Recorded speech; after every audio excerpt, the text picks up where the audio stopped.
Hi friends, welcome back to our YouTube channel. మనకు central government నుంచి మనకు ఒక బంపర్ నోటిఫికేషన్ రావడం జరిగింది. మనకు కరెంట్ ఆఫీసర్ మనకు ఎగ్జిక్యూటివ్ ట్రైనీ పోస్టులు భర్తీ చేయడానికి నోటిఫికేషన్ ఇచ్చింది. అయితే వాళ్ళు ఏం చెప్తున్నారంటే మీకు ఎలాంటి ఎగ్జామ్ అయితే కండక్ట్ చేయకుండా మీకు పర్ మంత్ మీకు 1 lakh అంటే ₹1,00,000 మీకు జీతం ఇచ్చి మీకు జాబ్ అనేది ఇవ్వడం అయితే జరుగుతుందని వాళ్ళే క్లియర్ కట్గా వాళ్ళు మెన్షన్ చేశారు నోటిఫికేషన్లోన. అండ్ ఈ నోటిఫికేషన్ మనకు జస్ట్ ఈ రోజు అయితే రావడం జరిగింది. నేనే ఫస్ట్ టైం అయితే వీడియో చేస్తూ ఉన్నాను. అండ్ ఈ నోటిఫికేషన్కి ఆంధ్ర అండ్ తెలంగాణ ఉన్నటువంటి మేల్ అండ్ ఫీమేల్ ఇద్దరు కూడా అప్లై చేసుకోవచ్చు. అండ్ ఈ ఆఫీసర్ స్థాయి పోస్టులు అండ్ కరెంట్ ఆఫీసర్ మనకు కూర్చొని చేసే జాబ్స్ కాబట్టి ఎవరికైతే ఇలాంటి జాబ్స్ ఇంట్రెస్ట్ ఉంటుందో వాళ్ళందరూ కూడా వీడియోని ఎండ్ వరకు చూసి అప్లై చేసుకోండి. ఇప్పుడు వీడియోలో పూర్తి డీటెయిల్ చెప్తాను. అండ్ వీడియో చూసిన తర్వాత ఎవరికైతే యూస్ఫుల్ అయ్యిందో వాళ్ళందరూ కూడా కంపల్సరీ అయితే అప్లై చేసుకోండి బ్రదర్. మీకు ఎలాంటి ఎగ్జామ్ కండక్ట్ చేయకుండా మీకు పర్ మంత్ మీకు 1 lakh అయితే మీకు ఇవ్వడం అయితే జరుగుతుంది శాలరీ అనేది. చూస్తుంటే ప్రతి ఒక్క స్మాల్ రిక్వెస్ట్ ఏంటంటే కంపల్సరీ లైక్ చేయండి బ్రదర్. మీరు ఒక లైక్ చేసి మన ఛానల్ కొద్దిగా బూస్టప్ అయితే ఉంటుంది. అదేవిధంగా ఇటువంటి జెన్యూన్ జాబ్ అప్డేట్స్ కూడా కావాలంటే కూడా మన ఛానల్ని సబ్స్క్రైబ్ చేసుకుని పక్కన బెల్ ఐకాన్ అయితే యాక్టివేషన్ అయితే పెట్టుకోండి. ఇక మెయిన్ టాపిక్ అడిగితే మనకు సెంట్రల్ గవర్నమెంట్ అండర్లో ఉన్నటువంటి మనకు విద్యుత్ శాఖ డిపార్ట్మెంట్ అనమాట. ఇది మనకి ఎక్కడి నుంచి వచ్చిందంటే north eastern electric power corporation of limited నుంచి మనకు రావడం జరిగింది. మనకి ఇక్కడ చూసుకున్నట్లయితే మనకు October 28, 2025 జస్ట్ ఈ రోజు అయితే రావడం జరిగింది అనమాట. నేనే మీకు యూట్యూబ్లో ఫస్ట్ వీడియో చేస్తా ఉన్నాను. అడ్వర్టైజ్మెంట్ నెంబర్ కూడా మీరు ఇక్కడ చూసుకోవచ్చు అనమాట. మీరు ముందుగా ఇంపార్టెంట్ ఏం చూసుకున్నట్లయితే మనకి నోటిఫికేషన్కి ఆన్లైన్ అప్లికేషన్ మాత్రమే చేసుకోవాల్సి ఉంటుంది అనమాట. ఆన్లైన్ అప్లికేషన్ మనకు October 28 ఈ రోజు నుంచి November 17 నెక్స్ట్ మంత్ 17వ తేదీ వరకు అప్లై చేసుకోవచ్చు. ఎవరికైతే ఏజ్ లిమిట్ క్వాలిఫికేషన్ వాళ్ళందరూ కూడా. అండ్ ఇంకోటి బ్రదర్, మీకు తమ్నైల్లో మీకు మెన్షన్ చేశాను కదా మన సొంత రాష్ట్రంలో కూడా మీకు జాబ్ వచ్చే అవకాశం అయితే ఉంటుందని. ఎందుకంటే కానీ ఇక్కడ వాళ్ళు నోటిఫికేషన్ వాళ్ళు మెన్షన్ చేశారన్నమాట. Candidate shall be posted anywhere in India. ఇండియాలో మనకు ఆల్ ఓవర్ ఇండియా మొత్తం మీద ఎక్కడైతే మనకు కరెంట్ ఆఫీసర్ ఉంటాయో వీళ్ళ లిమిటెడ్ సంస్థ అక్కడ మనకు జాబ్ పోస్టింగ్ అయితే ఇవ్వడానికి అవకాశం అయితే ఉంటుందన్నమాట. కాబట్టి మన ఏపీ అండ్ తెలంగాణలో కూడా మనకు పోస్టింగ్ వచ్చే అవకాశం అయితే ఉంటుంది. కాబట్టి కంపల్సరీ మీరు అప్లై చేసుకొని దీనికైతే ప్రిపేర్ అయితే అవ్వండి బ్రదర్. ఇంకోటి మనకి ఇది వచ్చేసి మనకు నార్త్ సైడ్ నుంచి వచ్చింది కదా, మన ఏపీ అండ్ తెలంగాణ వాళ్ళు అప్లై చేసుకోవచ్చు అంటే డెఫినెట్గా అప్లై చేసుకోవచ్చు. ఇక్కడ చూసుకోండి, జనరల్ ఇన్ఫర్మేషన్ అండ్ ఇన్స్ట్రక్షన్స్లో మనకు only Indian nationals above 18 years are eligible to అని మెన్షన్ చేశాడు. అంటే మనకు మినిమం 18 సంవత్సరాలు దాటినటువంటి ఆల్ ఓవర్ ఇండియా వాళ్ళందరూ మేల్ అండ్ ఫీమేల్ ఇద్దరు కూడా అప్లై చేసుకోవచ్చు. ఇక నెక్స్ట్ మనకు vacancy details and age limit and ఏమేమి పోస్టులు భర్తీ చేస్తున్నాం పూర్తి డీటెయిల్స్ చూసుకుంటే మనకు దీనిలో వచ్చేసి మనకు 3 type ఆఫ్ పోస్టులు అయితే మనకు భర్తీ చేస్తూ ఉన్నారు.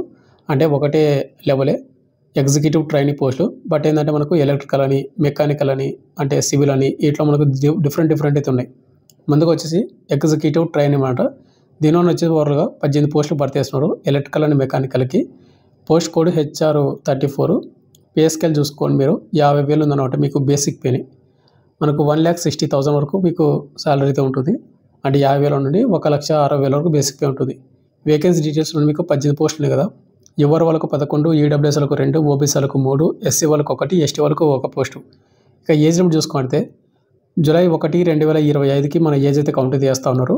యువర్ EWS వాళ్ళు 18 నుండి 30 సంవత్సరాలు, SC ST వాళ్ళు 18 నుండి 35, OBC క్యాండిడేట్ వాళ్ళు 18 నుండి 33 సంవత్సరాలు అయితే ఉండాలి ఆ పోస్ట్కి అప్లై చేసుకోవాలంటే కనుక.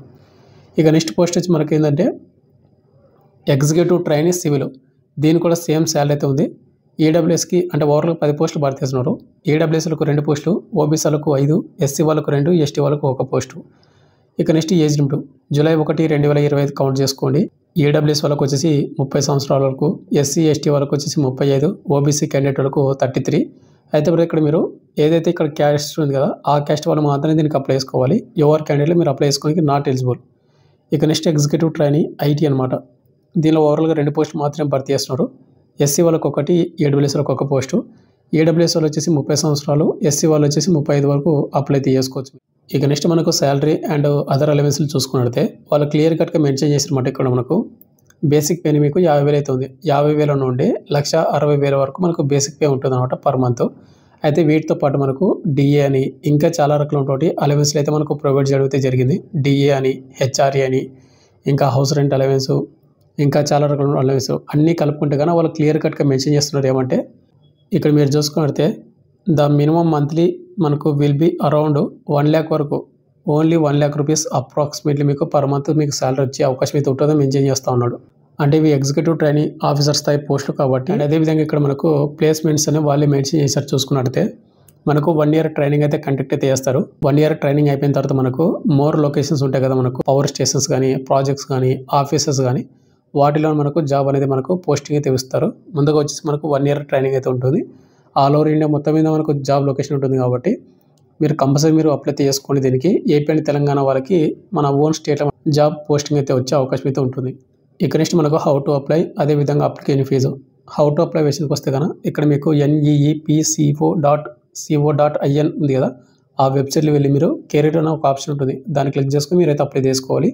మీకు అంత సింపుల్గా కావాలంటే డిస్క్రిప్షన్ మీకు లింక్ పెట్టాను, ఆ లింక్ క్లిక్ చేసుకుని అప్లై చేసుకోండి. ఇక నెక్స్ట్ మనకు అప్లికేషన్ ఫీజు. ఎవరైతే ఎస్సీ వాళ్ళు కానీ, ఎస్టీ వాళ్ళు కానీ, పీడబ్ల్యూ క్యాండిడేట్ వాళ్ళు కానీ, ఎక్సర్సన్ క్యాండిడేట్ వాళ్ళు కానీ, అదేవిధంగా ఫీమేల్ వాళ్ళు ఎవరుతున్నారో వీళ్ళు ఎటువంటి అప్లికేషన్ ఫీజు చెల్లించాల్సినటువంటి అవసరం అయితే లేదు. ఇక రిమైనింగ్ క్యాండిడేట్ వాళ్ళు ఉంటారు కదా, వాళ్ళు వచ్చేసి జనరల్, ఈడబ్ల్యూఎస్, ఓబీసీ క్యాండిడేట్ వాళ్ళు బాయ్స్ మాత్రమే 560 రూపాయలు మీరు పేమెంట్ అయితే చేయాల్సి ఉంటుంది. అయితే ఈ 560 రూపాయలు కూడా మీకు నాన్ రిఫండబుల్ కాబట్టి వన్స్ మీరు అప్లికేషన్ ఫీజు అనేది చేసిన తర్వాత మీకు అప్లికేషన్ ఫీజు అనేది మీకు మళ్ళీ రిటర్న్ అయితే రాదన్నమాట, క్యాన్సిల్ అయినా కూడా. కాబట్టి ఇంట్రెస్ట్ ఉన్న క్యాండిడేట్లు మాత్రమే మీరు అయితే అప్లై చేసుకోండి. ఇక నెక్స్ట్ మనకు ఎగ్జిక్యూటివ్ ట్రైనింగ్ పోస్టులు భర్తీ చేసినప్పుడు వాటికి క్వాలిఫికేషన్ చూసుకుంటే ముందుగా వచ్చేసి మనకు ఎలక్ట్రికల్ అండ్ మెకానికల్కి full time bachelor degree in engineering కానీ, లేదంటే టెక్నాలజీ కానీ, లేదంటే ఏఎంఐఈ ఇన్ ఎలక్ట్రికల్ ఇంజనీరింగ్ కానీ, ఎలక్ట్రికల్ అండ్ ఎలక్ట్రానిక్స్ ఇంజనీరింగ్ కానీ, మెకానికల్ ఇంజనీరింగ్ కానీ, లేదంటే మెకానికల్ అండ్ ఆటో ఇంజనీరింగ్లో కానీ ఏదో ఒక రికగ్నైజ్డ్ బ్రాంచ్లోనే మీరు 65% మీకు మార్కులు అయితే వచ్చి ఉంటే కన్నా మీరు అప్లై అయితే చేసుకోవచ్చు. ఎస్సీ ఎస్టీ వాళ్ళు వచ్చేసి 55% మీకు మార్కులు అయితే వచ్చి ఉండాలి. అదేవిధంగా మీరు కంపల్సరీగా 2025 గేట్ ఎగ్జామ్ అయితే మీరు అటెండ్ అయ్యి అంటే రాసి క్వాలిఫైడ్ అయితే అయ్యి ఉండాలని మెన్షన్ చేస్తూ ఉన్నారు, ఎలక్ట్రికల్ కానీ లేదంటే మెకానికల్ ఇంజనీరింగ్లోన. ఇక సెకండ్ ట్రేడ్ ఏదైతుందో ఎగ్జిక్యూటివ్ ట్రైనీ సివిల్ అనమాట. ఈ ట్రేడ్కి అప్లై చేసుకోవాలంటే కన్నా ఈ పోస్ట్కి full time bachelor degree engineering కానీ, లేదంటే టెక్నాలజీ ఇన్ సివిల్ ఇంజనీరింగ్ ఏదో ఒక బ్రాంచ్లోనే మీరు కంపల్సరీగా 65% మీకు మార్కులు అయితే వచ్చి ఉండాలి. ఒకవేళ ఎస్సీ ఎస్టీ పీడబ్ల్యూ క్యాండిడేట్ వాళ్ళైతే కన్నా 55% మీకు మార్కులు అయితే వచ్చి ఉండాలన్నమాట. అదేవిధంగా మీరు కంపల్సరీగా 2025 గేట్ ఎగ్జామ్ అయితే సివిల్ ఇంజనీరింగ్లో మీరు ఎగ్జామ్ అయితే రాసి ఉండి క్వాలిఫై అయితే అయ్యి ఉండాలని మెన్షన్ చేస్తూ ఉన్నారు. ఇక నెక్స్ట్ పోస్ట్ వచ్చి మనకు ఎగ్జిక్యూటివ్ ట్రైనీ ఐటీ. దీనికి వచ్చేసి బ్యాచిలర్ డిగ్రీ ఇన్ ఇంజనీరింగ్ కానీ, లేదంటే టెక్నాలజీ ఏఎంఐఈ ఏదైతే ఉందో ఈయన కంప్యూటర్ సైన్స్ కానీ, లేదంటే కంప్యూటర్ ఇంజనీరింగ్ కానీ ఐటీ విభాగంలో మీరు చేసి ఉండాలి. 65% మీకు మార్కులు అయితే వచ్చి ఉండాలి. అండ్ అదేవిధంగా ఎస్సీ క్యాండిడేట్ వాళ్ళు అయితే కనుక 55% మీకు మార్కులు అయితే వచ్చి ఉండాలి. ఇంకోటి వీళ్ళు కూడా 2025 computer science and information technology సంస్థ ఉంటే గేట్ ఎగ్జామ్ అయితే రాసి ఉండాలి అండ్ క్వాలిఫై అయితే అయ్యి ఉండాలని వాళ్ళు మెన్షన్ చేస్తూ ఉన్నారు. ఈ గేట్ ఎగ్జామ్ ఎవరైతే రాశారో 2025 ఎగ్జామ్ రాసి క్వాలిఫై అయ్యి ఉండాలన్నమాట. ఉంటే కానీ అప్లై అయితే చేసుకోండి. ఇక ఫైనల్గా మనకు సెలక్షన్ ప్రాసెస్ అనేది మీకు ఆల్రెడీ మీకు ముందే చెప్పాను. దీనికి ఎలాంటి ఎగ్జామ్ అయితే కండక్ట్ అయితే చేయకుండా మీకు సర్టిఫికేట్లు వచ్చినట్టు మార్కులు బేస్ చేసుకొని మనల్ని అయితే సెలెక్ట్ అయితే చేసి మనకు 1 lakh శాలరీ తోటి మనకు జాబ్ అనేది ఇవ్వడం జరుగుతుందని చెప్పాను కదా. ఇక్కడ మనకు వాళ్ళు చెప్పినట్టే మనకి ఏంటంటే మనకు మన ఎడ్యుకేషన్ క్వాలిఫికేషన్ వచ్చిన మార్కుని బేస్ చేసుకొని, అదేవిధంగా మనం గేట్ ఎగ్జామ్ అయితే రాస్తాం కదా 2025ది, ఆ గేట్ ఎగ్జామ్లో వచ్చినటువంటి మార్కులు బేస్ చేసుకొని మనల్ని షార్ట్ లిస్ట్ అయితే చేస్తారు. మిమ్మల్ని ఆ విధంగా అయితే సెలెక్ట్ అయితే చేస్తామని చెప్తా ఉన్నారు. అయితే ఎవరైనా వాళ్ళు క్లియర్ కట్ ఇంకోటి వాళ్ళు ఏమైనా మెన్షన్ చేశారంటే నో సపరేట్ గ్రూప్ డిస్కషన్స్ కానీ, లేదంటే personally interview will be conducted అని మెన్షన్ చేశారు. అంటే మీకు ఎలాంటి గ్రూప్ డిస్కషన్ టెస్ట్లు కానీ, లేదంటే పర్సనల్ ఇంటర్వ్యూ కానీ కండక్ట్ అయితే చేయరంట. మీకు ఎగ్జామ్లో వచ్చిన స్కోరు అండ్ మీరు గేట్ ఎగ్జామ్లో వచ్చిన స్కోర్ని బేస్ చేసుకుని మిమ్మల్ని షార్ట్ లిస్ట్ చేసి సెలెక్ట్ అయితే చేస్తారు. వన్స్ మీరు సెలెక్ట్ అయ్యారంటే మీకు 1 lakh శాలరీ అబో మీకు శాలరీ అయితే ఇచ్చి మీకు జాబ్ అనేది ఇవ్వడం అయితే జరుగుతుంది. ఇక ఫైనల్గా వచ్చేసింది బ్రదర్, మనకు ఏదైతే సెంట్రల్ గవర్నమెంట్ అండర్లో ఉన్నటువంటి north eastern electronic power corporation of limited నుంచి మనకు ఎగ్జిక్యూటివ్ ట్రైనింగ్ పోస్టులు భర్తీ చేయడానికి నోటిఫికేషన్ వచ్చింది. మీకు పూర్తి డీటెయిల్స్ చెప్పాను అనుకుంటున్నాను. మీకు ఇంకేమైనా డౌట్ కింద కామెంట్ అయితే చేయండి. Thank you.